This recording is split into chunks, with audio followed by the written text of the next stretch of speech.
Kamal Fernandez from Kamal Fernandez Dog Training, and with my, if you haven't guessed, my good friend Craig Ogilvie, supple logo in the background, love for dogs. I thought we'd do this video about something that I thought might be a little bit controversial, some of what's said in this conversation, but I want to do it with Craig for specific reasons. So the conversation is about training your dog to do any form of bite work or tugging, and the pros and cons of doing that, and the level of responsibility that you need to have if you're contemplating doing any sort of activity which involves your dog biting something, whether it's a toy or not, and how you need to approach that to be mindful of the fallout that could happen. So the reason I've asked Craig to do this conversation with me is, those of you that don't know, check out Craig Ogilvie at Love for Dogs. Craig Ogilvie, what's your Instagram? Yeah, dog training, yeah, all up here, find it at craigogilvie.com. So Craig is a former Mondio ring decoy. So if you don't know, Mondio ring is a sport that largely happens in Europe, and there is a biting element to the sport. It's also a lot of control, and there's a lot of obedience within that exercise or within that sport, but there is a biting entity. So Craig is a former decoy. He also is, he was one of the UK's first civilian police dog trainers in the country. And he primarily teaches dogs play workshops, and he deals with dogs on sale. Malinois, Belgian Shepherds, German Shepherds, I should say, Dutch Shepherds, all really, really high drive dogs. So he's somebody that I felt I could have this conversation with openly, without any judgment, and would be great to bounce off. And I wanted to we both had private discussions about the pros and cons of doing bite work in a sort of I'll try it and see how I get on, whether just to give my dog a nice experience, whether that's a good thing or a bad thing. So to open this conversation, one of the things that's definitely been happening more of is people have been doing little introductory or trial versions of tugging, or should we say play biting work. Craig does workshops, which is called your interactive play workshops, which is about teaching your dog to play and to interact. And there is a lot of the stuff that you would do in that workshop would be what you would do with a police dog puppy to teach them to bite, and to teach them to want to chase a sleeve, and then an item, and then eventually hopefully detain a criminal. But the way in which Craig approaches it, it's very clear to the dog that it's very much a game, and I'll let Craig explain to you the idiosyncrasies of that. And that's a very different process to teaching a dog and we want to create the distinction from teaching a dog with any element of realness. Now, the thing to qualify this part of the conversation is, this is not a word of caution to those people that do, that law enforcement, for people that do bite work sports, for people that that's their intention with their dog. This is really a word of caution for those people that have dogs that might be of a breed that might have a desire to, say, for example, a German Shepherd or a Malinois, and want to play in that with these items and with these games. And my experiences, and the reason this conversation has come to the fore, is that I regularly get people contact me with dogs of those ilks, asking my opinion of, should I do bite work with my Malinois puppy or my working line German Shepherd puppy? And the first question I ask them is why is it they want to do it, and do they have intentions to do any bite work sport with their dog? Now, before we get into the politics of bite work and whether it's appropriate or not, the thing to say is, certainly I do bite work with my dog. Craig does bite work with his dogs. My dog is trained in a way that keeps the dog safe. It's absolutely a game to him. He has no interest in biting a person. He lives with my 4-year-old. He's absolutely super with them. He's got a super temperament. He's very, very social with people. Same with Craig's dog, very, very social. So it isn't about creating a dog that's bite work isn't about creating a dog that's a danger to society, and that's the thing to qualify. But there is a possibility, if you're doing it and dabbling, that you could create issues for yourself, and that's to be mindful of. So, Craig, just to bring you into the conversation, just talk a little bit about your interactive play and how you introduce that to dogs, and what's your intention when you first do that with them. So play for me is mainly based on the dog's choice to want to interact with an item to begin with. I base it around what I call the choice to chase. So the dog is always making the decision to interact with the item of their own choosing to begin with. Once I develop an understanding of the item that the dog wants to play with, then what I'll do is I'll build the chase into that particular article. So it may be something like a roadkill toy, it may be a tea towel, it may be a ball on a rope, it may be a plaited fleece tummy, whatever the dog's preference is. I work then towards the dog chasing after the item specifically. Inevitably, as part of that, what we get into is the predatory sequence where the dog grips on or grab bites the item.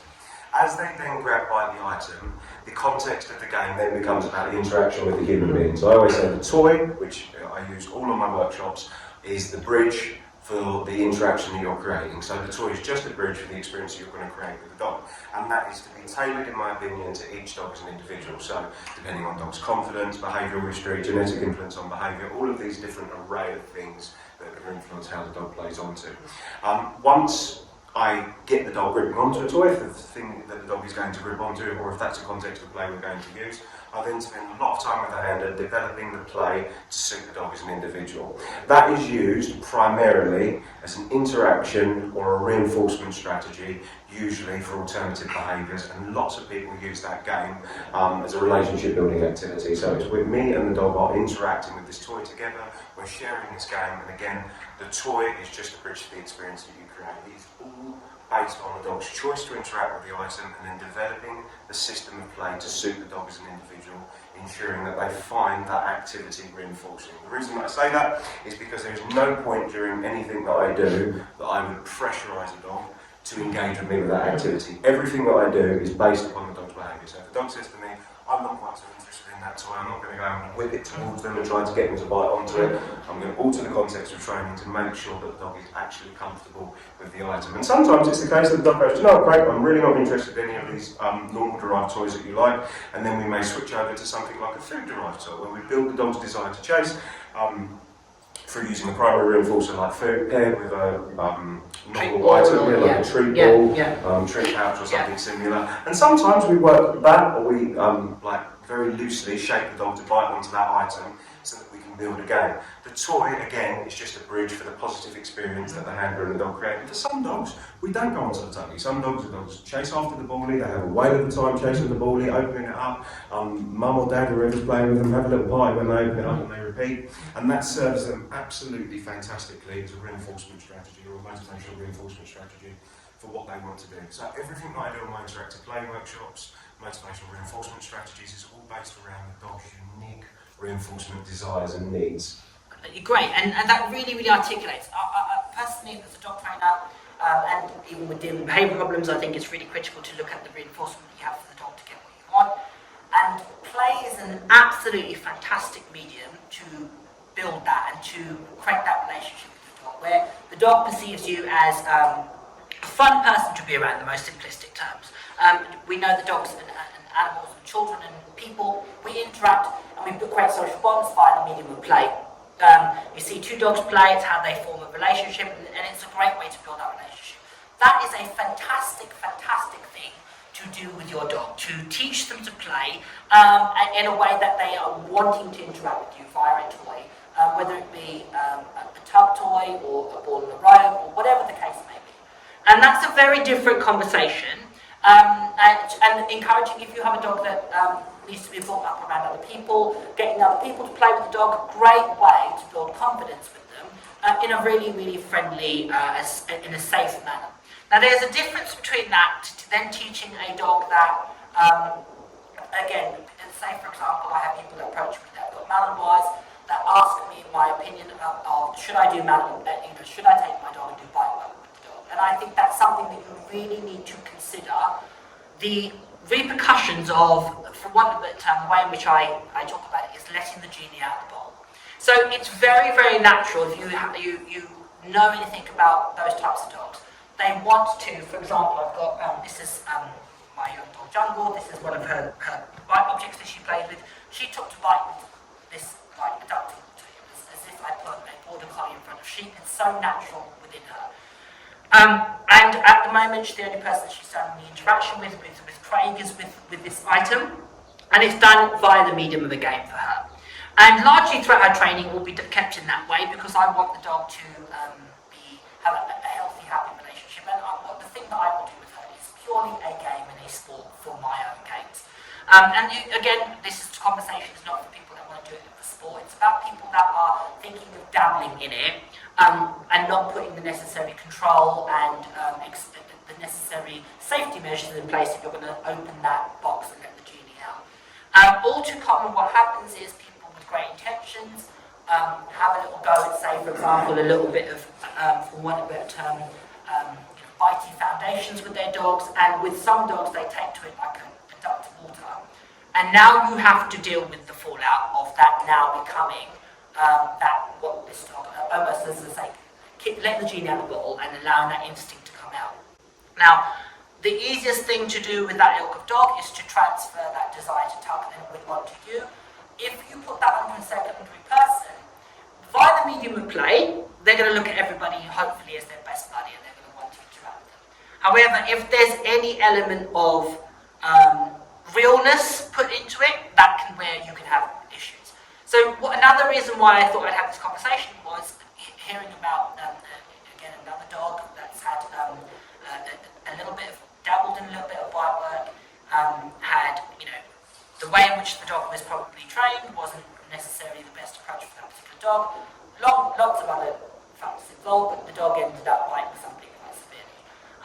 And we, coulda, woulda, shoulda, but there is something to be said for being accountable and being aware of what we do with our dogs of that ilk and the fallout that would happen from having a dog that is naturally has a desire to tug things and not putting the control elements about it. And Craig and I think, would be on the same page when we say it's very much about the control of the dog perceiving it as a game, willingly wanting to let go of the toy when we ask them to, wanting to interact with us via the process, etc.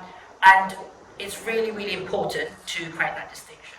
Now, again, as a qualifier, as I said, Craig trained police dogs. It's a very different conversation for law enforcement.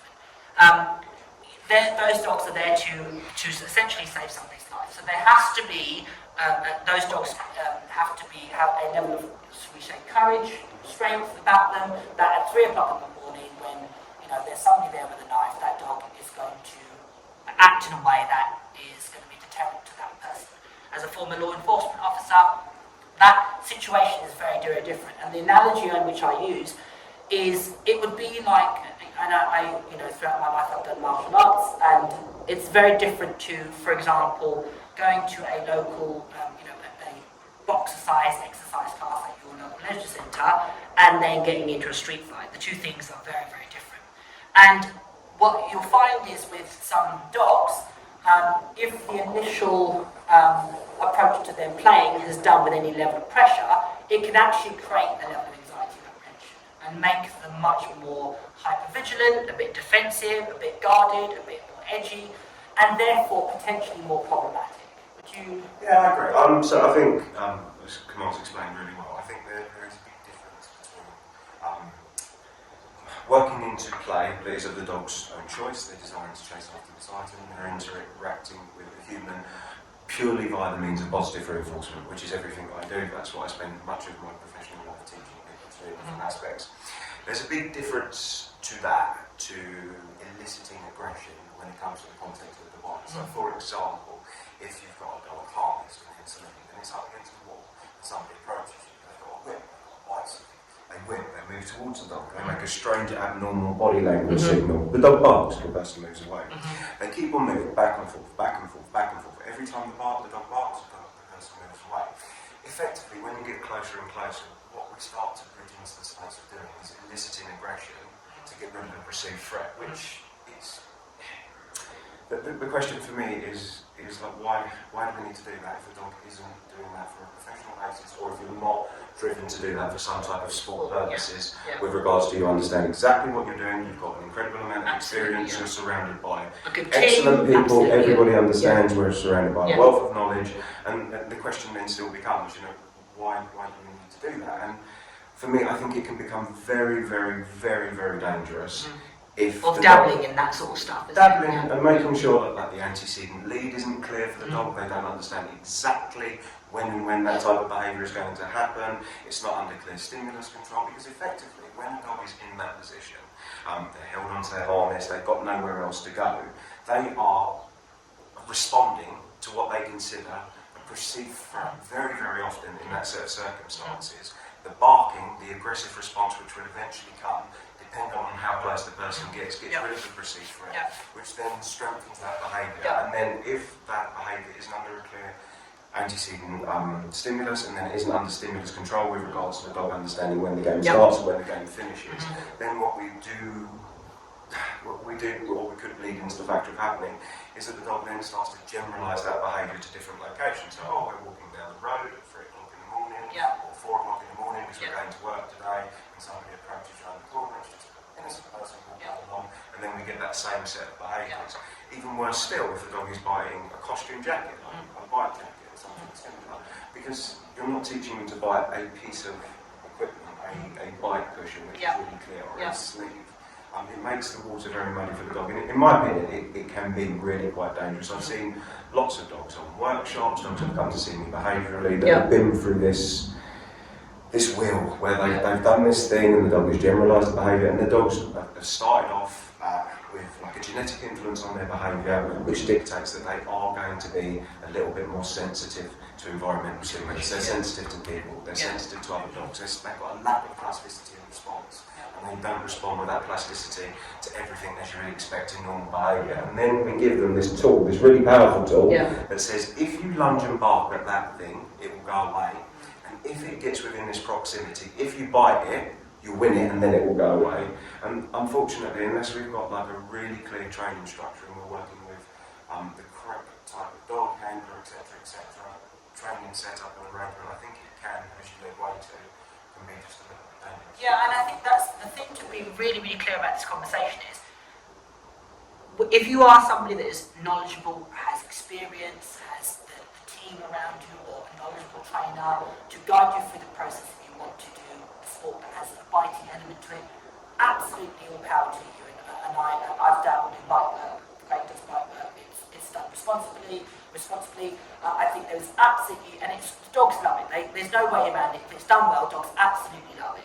But there is if you're going to do something and dabble in it and do it, say, for a weekend, or the belief that it might, assist the dogs from a confidence point of view, I think you need to be really, really open, go into the discussion very much open, with your eyes wide open, I should say, because, as I say, once you let that genie out of the bottle, it's very difficult to get it back in, if at all. If you don't have sufficient control of the dog prior, if you don't have a really good recall, if you don't have a really good sit down in any situation, my advice is don't even attempt to do that, but to do any dabbling bite work. And as I say, I want to be really clear. This is not a conversation that this is not about people that are doing sports which have a biting element to it. This is not about that, and it's not about methodology. It's about those that are doing it in a much more informal basis. Well, I'll do that for today. It's a course or a seminar I'm going to go to. I'll have a little go, and then never potentially do it again. And the thing to advise people and be mindful of, it only takes that one experience. Something so genetically hardwired to do. I have got like a considerable amount of experience in this, and I've worked with police dogs, lots and lots of dogs. And the primary aspect that I use to teach dogs to bite is exactly the jungle, as I have done with Zen, and it is all play-based. I desensitise them to whatever they're going to experience through competition. But there's a big difference between that and, of course, police dog. It's going to look after mum and dad at 3 o'clock in the morning. When there's somebody that is directly threatening the dog and the handler's life, it's different because there is going, and you are going to elicit aggression from that dog under stimulus control, but also there's an incredible amount of training that goes into those dogs and being able to switch on and switch off. Even with my dog and your dog, everything that the dog does is under stimulus control. You wouldn't dream of just randomly biting somebody. There's no. And again, talking about the setup and how we approach it. So we've done some bike stuff with John this afternoon, and there's loads of things that tells her we're about to play that game. So First off, she comes on a harness, a very specific harness. She has that harness on. She never wears that harness in any other situation. This is the only time that she has that harness. At this present moment in time, the only person that she's been exposed to in that context is Craig. So another trick over her. So the harness plus Craig means, and then the third thing is she has a specific word. So I say her word when she has the harness on. Craig has her toy. That gives her permission to engage with Craig. The other thing that I will do with her being with Craig being present is she will not have the harness on. I won't say a word, and I'll constantly reward her for attention and engaging with me. So simultaneously, I'm training two things to create clarity for her. But I don't want her running up to people randomly and grabbing things out of their hand, etc. I want her primarily focused on me, and when I give her permission, she's allowed to engage with Craig. The reason being is that I'm planning for the future when she is in a situation where she sees somebody that waving something around. I don't want her to potentially go up and just grab it off them. So there's loads of information to that dog that says we're about to do that special game with Craig, I'm on Craig specifically, and at this moment nobody else. So that's a really, and the way in which it's done is just a game of playing with Craig. Now, as an insight to how powerful it is, when she was younger, when she was about 6 months old, we did one session with her using food. So we didn't even use a tongue toy, we used food. And she's a very gregarious, she loves people, and it created a lot of conflict for her and problems of her wanting to run up and greet people. So I had to do loads of work on focus again. So she was incredibly focused as a puppy. We did one session where I said it's acceptable for you to engage, and obviously that was only one session. And she, and that was food, and she instantly went, there's reinforcement from other people, and I had to do loads of work of really consolidating to her, attention back on me, attention, and we've only just done, this is now the second session post me really working on her focus, where I felt comfortable, I have enough focus and control around her and recall, etc., where we've now just picked up her and introduced the tongue toy. If I hadn't put those measures in place, and if I had proceeded to train her at that formative stage, I wouldn't have had enough control. I would have been, again, letting the genie out of the bottle way too early. But it took that one experience, that one instance with food, where I very quickly realised that she wasn't quite ready. And the problems it could effectively cause me. And that was one session with food, and it just shows you how innate it was within that dog's genetics. So it's really, and for me, it's really important that people are aware of how instinctive it is with certain types of dogs.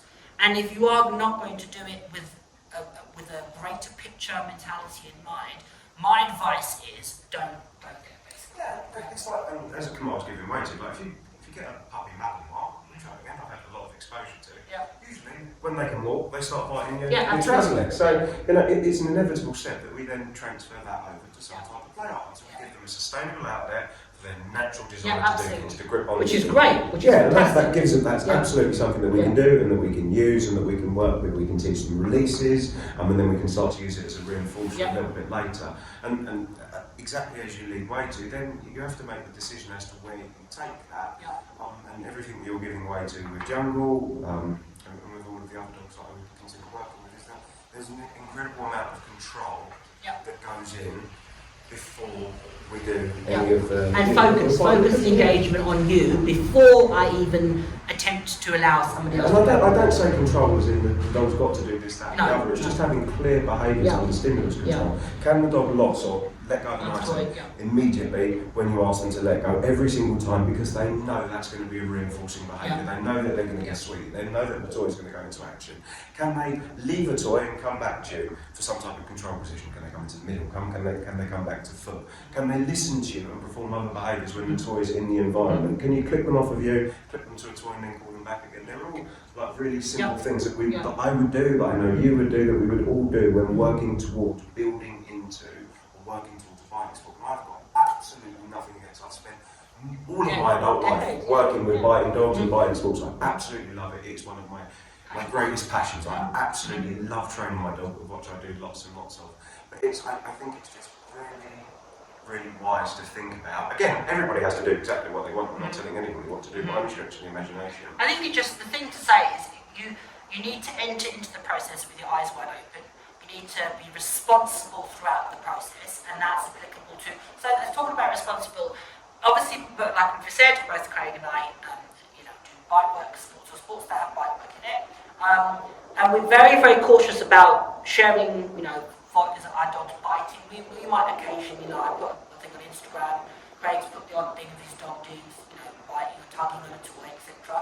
But we're very, very careful because of the impression that this is what you do with your dog, and that's very much not the case. We've both spent a lot of time thinking about, the journey of teaching our dogs. We've obviously got dogs that have a predisposition to it, but the whole process has been very, very thought out and balanced out with making them obviously nice dogs to be around and safe dogs to be around. And what they are is never taken for granted. Zen's younger than Punch, and throughout Craig's, he's a very young dog. He hasn't started competing yet, but he is very much like asked to settle on the bed whilst we're talking, etc. That's another layer of his training. He's allowed to mooch around, and although I've done some bitey stuff with him, he comes around, he mooches around us, and he engages with me as much more as a social entity. So the dog understands the distinction between now we're playing the game and now we're not. So therefore, when Craig is, going for, as Craig does, if you follow him on Instagram, going for one of his power walks, he knows that the dog is not going to spontaneously be unpredictable, and that's the thing that we are being mindful of. So I think the conversation was just to really, and it's not about passing judgment on people. It's not, aiming at any particular person, or it's just as a collective, because I think it's something that's definitely becoming more prevalent. I think that there's much more people dabbling in bite work sports. They're becoming much more popular. If that's a good thing or a bad thing is a conversation for another day. I think the thing to say is enter into it with your eyes wide open. Be responsible for your dog and the process that your dog is going to be undergoing. My advice is go and watch somebody train. So, for example, if you're thinking about doing it, watch Craig train his dogs in that density, and then see if that fits with how you want to raise your dog. When I've done bite working stuff with people, I always urge them to come and see if they're comfortable with what I'm doing before you actually get your dog out. And again, initially it's done very cautiously and then built up, and the prerequisites is the person has to have obviously a level of control, etc., etc. So it's done in a very, very mindful way. But it's taking responsibility for your dog's own journey and path is really, really critical. And be aware of the genie being loud at the bottom. And if you really want the fallout of all of that, because mark my words, once the genie's out, it's very difficult to get back in. And you've got to go, if it's something that you just want to have a little go at for a weekend and never do again, my advice is there's 100 other things that are far more productive, like playing with you, doing scent work and having, playing with toys or hiding a toy in long grass. Fantastic ways to expel your dog's mental energy and physical energy without it becoming a problem. And as I say, again, to qualify, this is not about people that their dog is, they bought without specific technique and doing a specific sport, or law enforcement absolutely get that's a different conversation. This is for people that are just having a little go and dabbling with no real intention of doing it long term. My advice is don't, is the gist of it. So I just wanted to have this conversation. I think it is one that needs to be talked about. And again, not about judgment, just hopefully getting people thinking about responsible ownership of their dogs. And to ensure that we have dogs, Malinois and German Shepherds are phenomenal dogs. And they, I would always now have a Malinois. I love them as a breed. But they are not, what I would qualify as beginner dogs. They are a lot of dog, and I think people that are getting them, as I say, I'm seeing more people get them, and they have such an aptitude to do bite work or anything. The temptation is to, I just have a little go because the dog does it naturally. The better thing is teach your dog to play with you, teach the dog to bring a toy back, teach the dog to release a toy and engage with you, do search game, do hide and seek games, you could even tug and, really make the tug challenging, and that's all great, and keep it with you rather than getting the dog to focus on other people and other things in an appropriate manner. Alright? So I just, as I say, quick conversation there. Hopefully it'll be food for thought. Post your comments on what you think. And as I say, if you want to check out some of Craig's stuff, it's craigogilviedogtraining.com. He's on Instagram and Facebook, check him out. But for me, Craig, thank you very much. you.